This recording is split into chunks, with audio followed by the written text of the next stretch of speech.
Donc, Serge Nocody, président d'Ora2O, je suis accompagné de Jean Gilbert, président de Fibois. Et puis, à mes côtés, il y a Jacqueline Loisel, qui est donc directrice de l'ADEME Auvergne.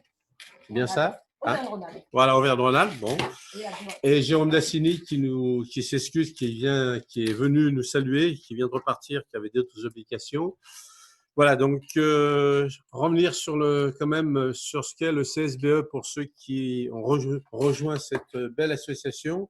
Je rappelle qu'elle a été créée en 2015 pour répondre aux enjeux liés au développement de la filière bois-énergie du territoire régional Auvergne-Rhône-Alpes, et qu'après 4 années de fonctionnement, je pense qu'il est temps de faire un bilan. Et comme je l'ai toujours dit, ce qui est important, c'est de voir le chemin parcouru et les résultats attendus. Alors, sur la représentativité, aujourd'hui, on sait qu'il y a plus de 100 membres qui sont adhérents du CSBE.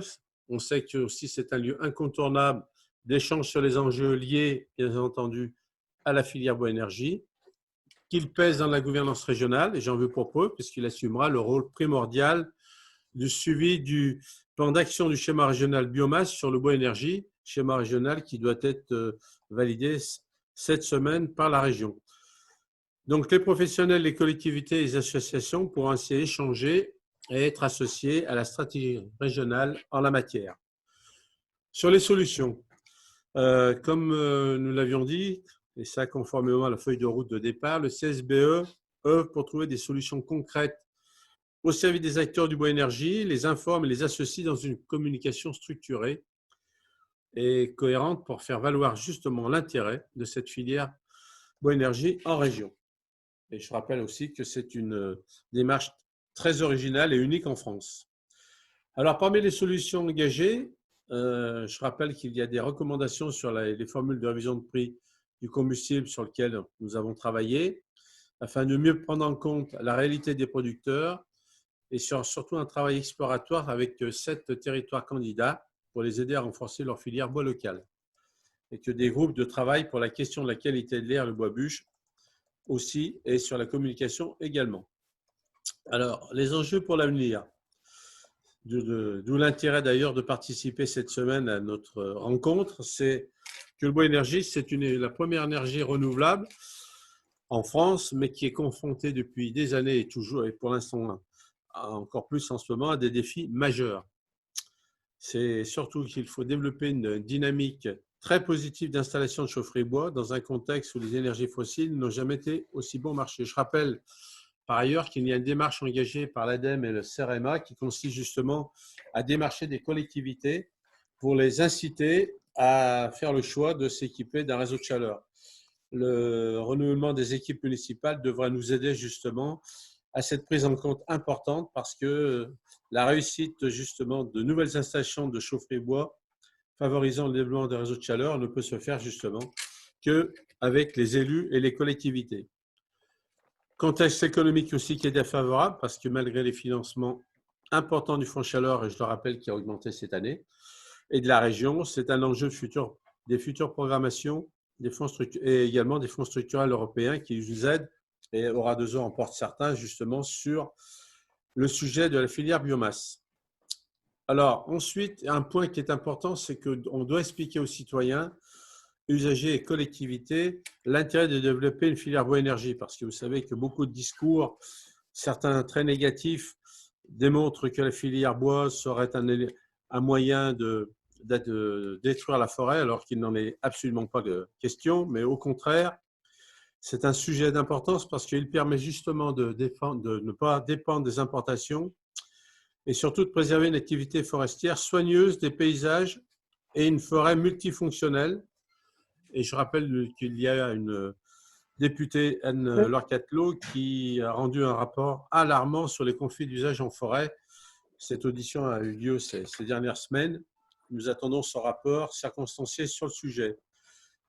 C'est un sujet aussi à l'ordre du jour du CERA. Vous savez, le CERA, c'est la stratégie régionale de l'Union européenne, dont la France actuellement est sur la présidence avec Laurent Wauquiez, le président de la région Auvergne-Rhône-Alpes. Et nous y contribuons d'ailleurs par le projet Rediafor au niveau d'Ora2O sur la gestion des conflits en forêt en partenariat avec l'Union régionale des communes forestières. Un autre point, c'est l'enjeu de rendre les citoyens acteurs de leur outil de production de chaleur. J'insiste beaucoup sur le sujet des citoyens acteurs de leur réseau et nous y travaillons activement avec un projet européen, d'ailleurs à nouveau, le projet Interreg Europe en partenariat, c'était le projet Shrek, et avec la métropole de Lyon, qui a pour but de développer les énergies renouvelables avec les citoyens et acteurs de territoire, qui a démarré en octobre 2019 et qui ira jusqu'en août 2022. Informer et sensibiliser les territoires sur la disponibilité de la ressource forestière. Ça, c'est un élément important sur les données, sur l'état des lieux des chaufferies et justement, Terristory, développé par A2E et un consortium d'acteurs nationaux est justement en train d'y travailler. Je rappelle que ce consortium a été validé par différentes structures adhérentes, dont l'ADEME, aux assises de l'énergie à Bordeaux cette année, en début d'année, et que justement les données sont un sujet aujourd'hui indispensable à la connaissance de ce qui se passe sur les territoires. Et en plus, ces données pourront être fournies donc gratuitement aux collectivités, aux territoires pour assurer pleinement leur choix stratégique sur les énergies renouvelables. C'est ensuite préparer l'avenir dans un contexte de crise sanitaire que nous vivons pleinement, comme le disait Jean Gibert tout à l'heure dans un aparté, sur la crise sanitaire de la forêt qui nous inquiète beaucoup, car sa nécessaire adaptation au changement climatique nous oblige justement à être très vigilants. C'est pourquoi l'Observatoire Orcae que nous animons est au rendez-vous de ce défi également. Et puis surtout, c'est développer toutes les ressources non forestières, y compris les haies, le bois déchet, par l'intermédiaire d'ailleurs de l'Observatoire des déchets Syndra, qui anime Aura2E et qui participe à cet enjeu. Et puis ensuite, c'est accompagner l'innovation vers la cogénération, la pyrogazéfication et la méthylation et préparer les marchés demain. Donc, je voudrais simplement, avant de conclure mon propos, dire que quand même, aujourd'hui, nous constatons que le CSBE est plus nécessaire que jamais et doit voir les collectivités, les entreprises, les acteurs privés de la forêt continuer à joindre à cette gouvernance innovante, pragmatique et fonctionnelle. C'est pourquoi Aura2E est fier de participer avec Fibois Aura et grâce au soutien de la région, de l'ADEME et de l'État à cette dynamique sans équivalence en France, comme je l'ai dit tout à l'heure, pour l'excellence et l'exemplarité de la filière Boénergie Auvergne-Rhône-Alpes. Donc, nous mettons tous les moyens à nos dispositions pour atteindre cet objectif. Voilà ce que je voulais dire en préambule à cette semaine du CSBE. Je repasse la parole à Nicolas Picou.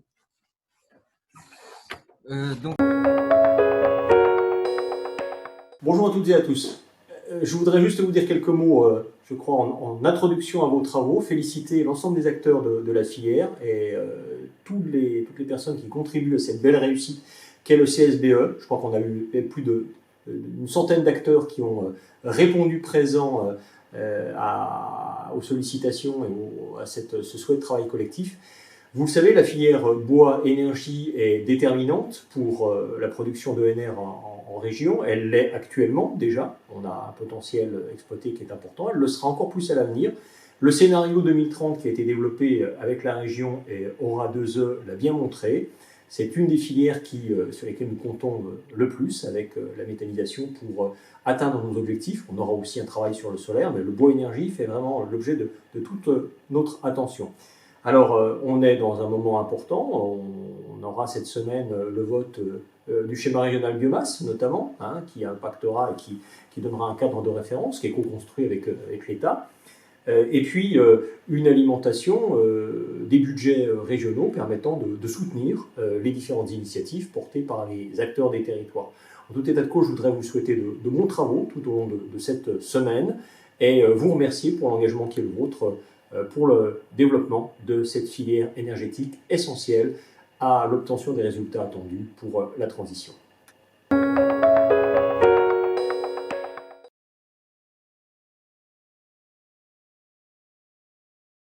Qui mieux que Georges Brassens pour parler des bois, pour parler de l'arbre? Auprès de mon arbre, je vivais heureux, j'aurais jamais dû m'éloigner de mon arbre. Auprès de mon arbre, je vivais heureux, j'aurais jamais dû le quitter des yeux. Le réchauffement climatique trouve sa cause dans les émissions de gaz à effet de serre. Ces émissions sont la conséquence en très grande partie du déstockage de carbone d'origine fossile du fait de notre consommation de pétrole, de gaz et de charbon. Il nous faut donc adapter notre système énergétique et donc diminuer nos consommations en priorisant ce qu'on appelle les décarbonés. La France est impliquée sur la scène internationale dès le début de l'élaboration de la politique mondiale de lutte contre le changement climatique sous l'égide des Nations Unies. En approuvant l'accord de Paris en 2015, les États se sont engagés à agir pour que le réchauffement climatique reste nettement en dessous de 2 degrés Celsius d'ici à 2100, et voire même en renforçant les efforts pour qu'il n'excède pas 1,5 degré Celsius. L'État français, naturellement signataire, a pris des engagements qui se traduisent par la stratégie nationale bas carbone d'une part, et par la programmation pluriannuelle de l'énergie d'autre part. Ces deux axes décrivent sa feuille de route vers plus de sobriété pour réduire ses émissions de gaz à effet de serre et atteindre la neutralité carbone à l'horizon 2050. Par rapport à 2012, la PPE prévoit pour 2028 que la consommation primaire d'énergie fossile baisse de 35% et la consommation finale d'énergie de 16,5%. Le corollaire, dans le même temps, en est que la consommation de chaleur renouvelable augmente, elle, de 40 à 60%. Au sein de cette stratégie, le bois énergie, première production d'énergie renouvelable au niveau national, apparaît ainsi comme une solution décarbonée et durable. La PPE lui a d'ailleurs affecté des objectifs très ambitieux à travers la principale composante de ce gisement, la biomasse solide. Ainsi, au sein du mix chaleur renouvelable, la biomasse solide garde une place prépondérante. De 120 TWh produits en 2017, soit 78% de la chaleur renouvelable, elle devra représenter 157 TWh en 2028, soit une augmentation de 30%. Pour cela, l'État prévoit de favoriser la production de chaleur seule, à partir de la biomasse au détriment de la décogénération. L'accompagnement financier distinct de la production de chaleur d'une part et de l'électricité d'autre part, par des filières spécialisées, s'avère en effet beaucoup plus efficace. Le gouvernement, via l'ADEME, a souhaité renforcer le fonds chaleur qui passe de 67 millions d'euros en 2019 à 350 en 2020 et qui sera stabilisé à ce niveau pour les années suivantes.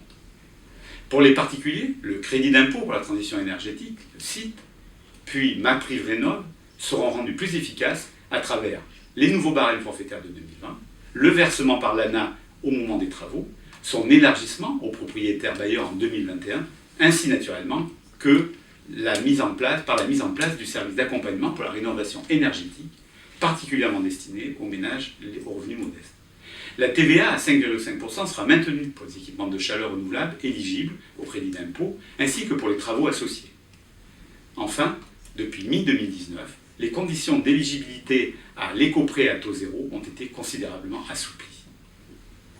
Après avoir été moteur en faveur de la lutte contre le réchauffement climatique sur la scène internationale, la France a pris un ensemble de mesures réglementaires, techniques et financières inédites pour accompagner la production de chaleur renouvelable à partir du bois énergie, relevant ainsi les défis de la transition énergétique.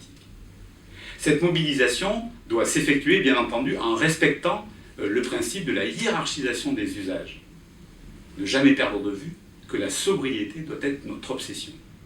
La valorisation d'une ressource bois en énergie doit s'effectuer en dernier recours, après les valorisations matières et industrielles, et bien sûr en respectant les principes de gestion durable des espaces forestiers, de leur multifonctionnalité et surtout d'un juste retour matière au sol.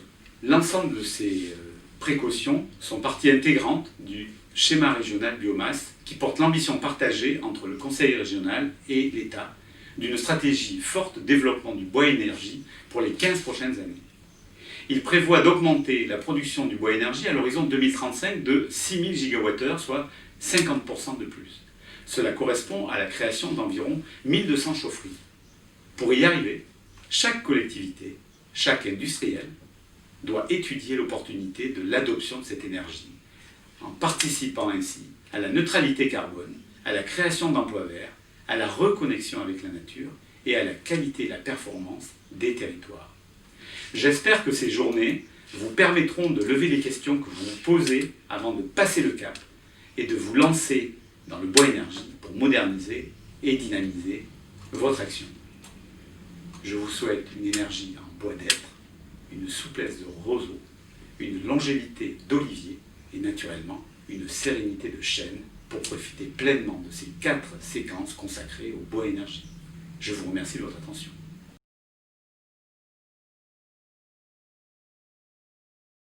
ces propos, je propose de continuer la visioconférence avec l'intervention de Jacqueline Loisy, directrice adjointe de l'ADEME Auvergne-Rhône-Alpes. Et ensuite, on pourra faire quelques échanges. Si vous pouvez poser vos questions via le chat, s'il vous plaît, pour que je puisse les relayer et ne pas prendre la parole par le micro pour éviter des interférences entre vous.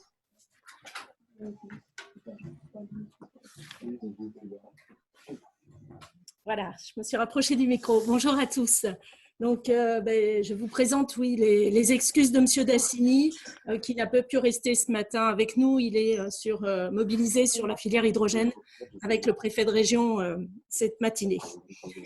Donc, très heureuse d'être avec vous pour ouvrir cette semaine du bois énergie. Donc, on est effectivement dans une continuité, parce que vous l'avez dit, hein, Serge Nocody, le CSBE a déjà du recul, 5 ans de fonctionnement, et c'est vraiment une instance précieuse d'animation au plan régional et qui fait référence en plus au plan national, mais qui nous apporte des choses un espace d'échange sur toute la chaîne de la filière, de l'amont à l'aval. Et c'est important que ces acteurs aient ce lieu pour discuter et échanger et poser des problèmes et trouver des solutions.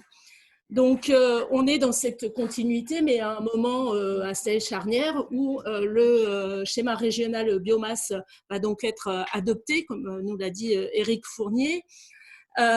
Et donc, c'est l'aboutissement d'un travail collectif, de construction collective, ce schéma régional biomasse, et qui nous donne des nouvelles perspectives. Et donc, ça vient d'être dit par l'État également, doublement des objectifs de développement des chaufferies bois-énergie, des chaufferies collectives.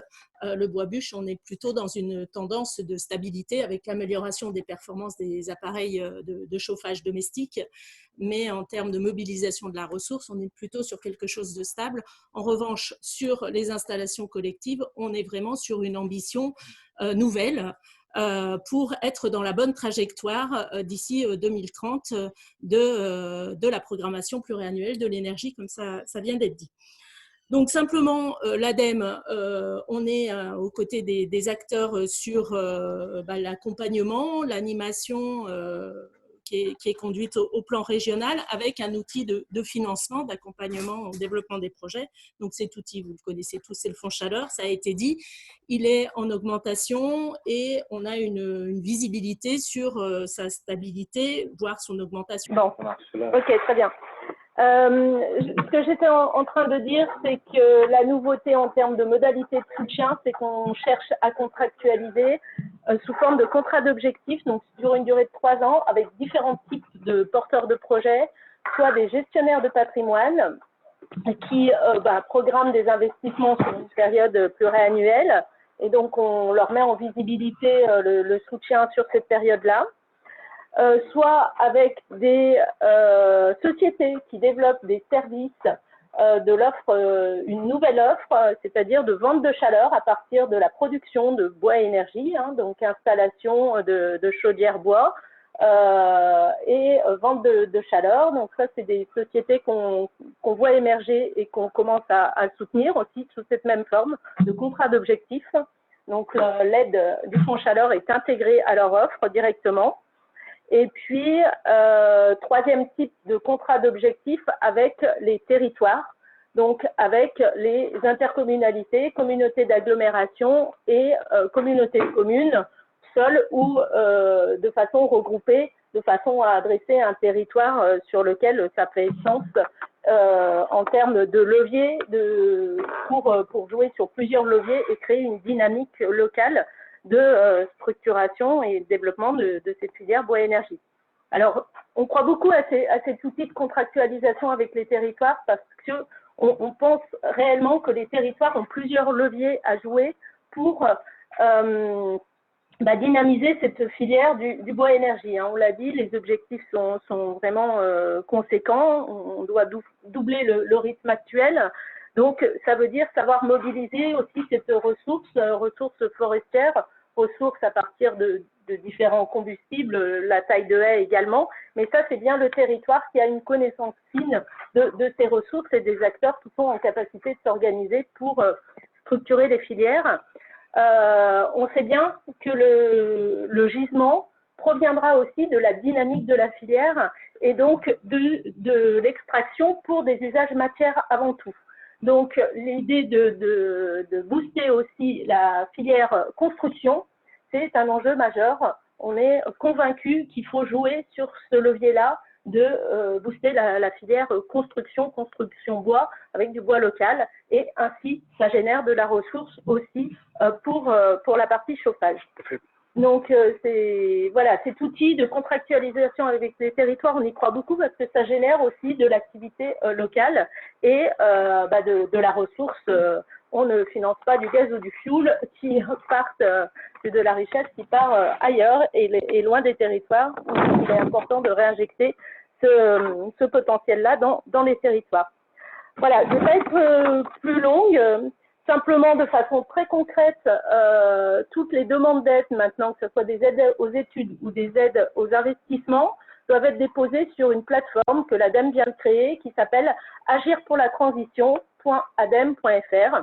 Donc, c'est une plateforme qui se veut très simple, enfin qui guide clairement, qu'on soit une collectivité, qu'on soit une entreprise. On rentre dans cette plateforme et on chemine en fonction du projet que l'on porte. Et donc, vous arriverez sur les formulaires de demande d'aide, sur les cahiers des charges, etc. Et puis, si vous avez besoin de renseignements spécifiques, il y a des formulaires aussi pour rentrer en contact avec nos équipes. Donc, voilà, agirpourlatransition.adem.fr, qui est à disposition pour répondre à des questions. Merci Jacqueline de votre intervention. Je vous propose qu'on prenne des questions à l'issue de l'intervention de Jean Gilbert, donc président de Figbois Aura, qui va peut-être revenir effectivement sur la complémentarité de tous les produits de la filière. Voilà, je vous laisse la parole, Monsieur Gilbert. Bonjour à tous. La filière dans son ensemble constitue un tout pour participer à développer le bois énergie.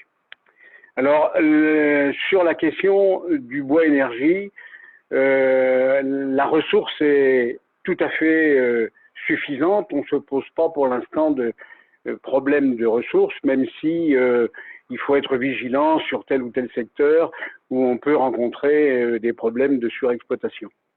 Mais globalement, la ressource est importante et l'avenir de la ressource va être maintenu pour les 10-15 prochaines années, pour autant que le réchauffement climatique qui aujourd'hui menace la production forestière puisse être contenu. Je dirais que les efforts vers lesquels nous devons aller, c'est en particulier la construction bois, puisque en augmentant la récolte bois globale, aujourd'hui le taux de prélèvement de la forêt Auvergne-Rhône-Alpes, c'est 38%.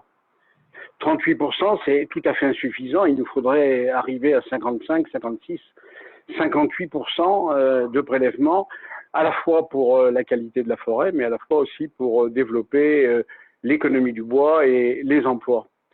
La filière énergie bois, elle est importante parce que elle apporte, on l'a dit tout à l'heure, une autonomie de production énergétique pour la France, mais elle apporte une autonomie énergétique avec des emplois souvent situés en milieux ruraux, en milieux où l'emploi est très nécessaire.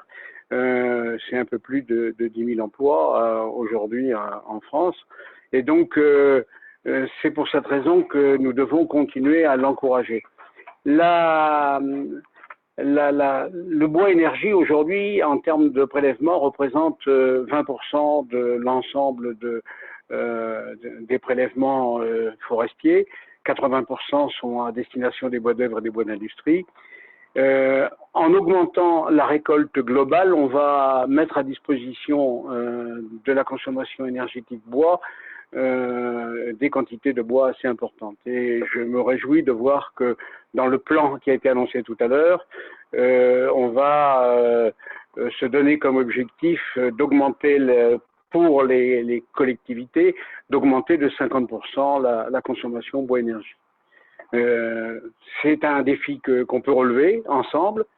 C'est un défi qui passe à la fois par la réussite de la filière construction bois local, bois de France, et la réussite de l'exploitation forestière, de la transformation du bois, de l'utilisation dans le bois construction. Tout ça, ça participera aussi à la réussite du développement du bois énergie. Donc c'est un peu le message que je voulais passer ce matin. Parallèlement à la réussite du bois énergie en parallèle de l'ensemble du développement du bois d'œuvre français, je dirais que nous avons besoin aussi que les autres énergies renouvelables se développent de façon importante et rapide, parce que quand même la forêt française est menacée par le réchauffement climatique. Vous avez certainement observé, comme nous tous, les dépérissements d'arbres en forêt. Vous avez entendu parler du désastre des attaques parasitaires sur le Grand Est de la France et qui atteignent aujourd'hui l'Auvergne-Rhône-Alpes. Donc, c'est un ensemble et nous avons besoin d'être tous mobilisés pour ce grand parcours des énergies renouvelables qui est porté par Rhône-Alpes Énergie et que nous accompagnons fortement pour la partie forestière. Voilà ce que je voulais vous dire. J'en dis pas plus puisque les interventions ont été nombreuses et je crois qu'il est temps de vous donner la parole maintenant. Merci. Merci Jean-Gilbert. Donc n'hésitez pas à poser vos questions en utilisant de préférence le chat afin de ne pas prendre de bande passante. J'ai une question sur l'organisation de la filière au niveau national. Est-ce que